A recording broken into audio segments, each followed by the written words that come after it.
everyone, Monica here, and welcome back to my channel for another sewing tutorial that's going to be perfect for beginners. I'm going to be teaching you how to make this really simple skirt with the elastic waistband, and the reason it's so easy is because we're using a cotton fabric, which is pretty much the easiest fabric to sew with, and it's also a really simple shape, so it's going to be great for all y'all who are just wanting to start learning to sew your own clothes. I really hope you enjoy this tutorial, and if you do, please give the video a thumbs up and subscribe to my channel for more, and let's get sewing. And I'm gonna get the hair out of my mouth now. To make this skirt, I used a little less than 1.5 yards of a non-stretch cotton fabric, which is a great fabric to use if you're brand new to sewing, although this same style skirt would work with other non-stretch or stretch knit fabrics as well. And you'll also need enough 1.5 inch elastic to wrap around your waist for the waistband. The skirt is made from a rectangular piece of fabric, and we have to do a couple of easy measurements to know how big to cut it.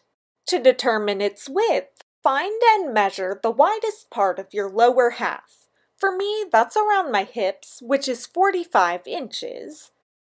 Then add 4 inches to your measurement, so I got 49 total, and this adds the seam allowance plus a little extra room to be able to get the skirt on and off since we're not using a zipper.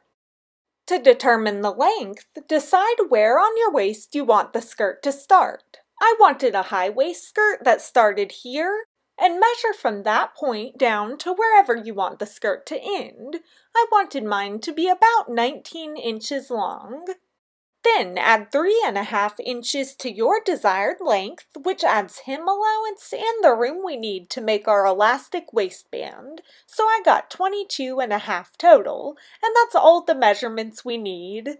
Use the 2 measurements you just did to cut out a rectangular piece of your fabric, then flip it over so the wrong side of the fabric is facing up. To make the elastic waist, we have to create a casing or tube for the elastic to go through along the top edge of the fabric, so I've zoomed in closer to the top edge here. Fold the top edge of your fabric over about 1/2 inch, then fold it over again another 2 inches this time and pin it down, and if needed, you can iron the fabric as you fold to help it stay. Double fold the next section 1/2 inch and then 2 more inches and smooth out the fabric before pinning it down. Then continue this process of double folding and pinning all the way across the top edge of the rectangle until the entire thing has been folded and pinned. Sew along this bottom folded edge of the tube you just made to create your casing, keeping your stitches close enough to the folded edge so that you'll have enough room within the casing to fit your elastic through later. Always backstitch whenever you start and stop sewing, and remove the pins as you go. If you're using a non-stretch fabric like I am, use a standard needle and a straight stitch for all of your seams and hems on the skirt. If you chose a stretch fabric, use a ballpoint needle and a zigzag stitch so that your stitches will be able to stretch with your fabric, because a regular straight stitch would actually break when stretched. When you're done sewing, iron along the casing to help the fabric lay nice and flat, following the ironing instructions for your fabric, and this is what you should have so far. To cut your elastic to the correct size, wrap it around your waist wherever you want the waist of the skirt to start, stretching it slightly so it's snug but not uncomfortable. Then cut it about 1 inch larger than the size you need for seam allowance. Hook a safety pin on one end and feed it in through the opening of your casing, using the safety pin to push the elastic through the fabric. When you fed it far enough in that the opposite end of the elastic reaches the edge of your casing, use a pin to secure the elastic to the fabric so you don't lose that end inside the casing. Then continue pushing the safety pin through, and you'll see that the fabric begins to gather around the elastic as you do so.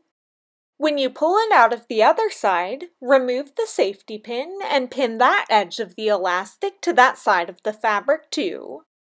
Sew along both edges to secure the elastic to the fabric using a 1/4 inch seam allowance to do so. Flip the rectangle over and fold it in half so that the correct side of the fabric is facing together, and line up the edges of the skirt.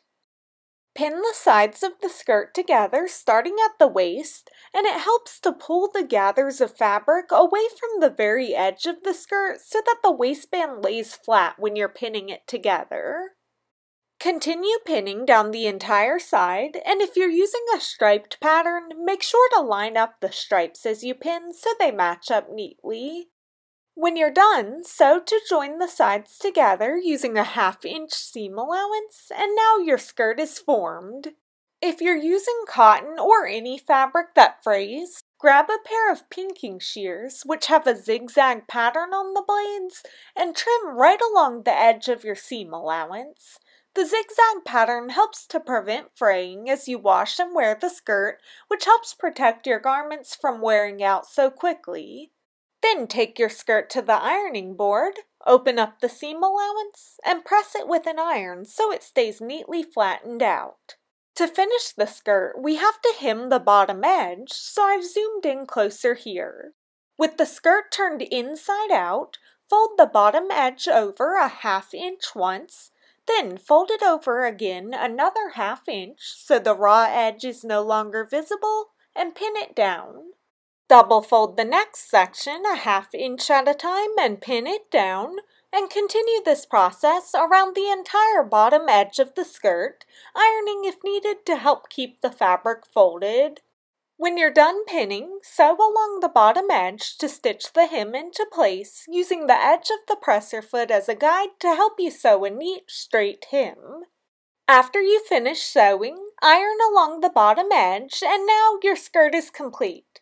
This style could easily be dressed up more by adding trim to the bottom or buttons along the front, although I actually like this fabric without any extra details. Thank you for watching, and happy sewing! Let's get sewing! Dang, I nailed it on the first one. That never happens. Oh shoot, was I not recording that? Did I do that again? I'm gonna go with those. Whoa, windy.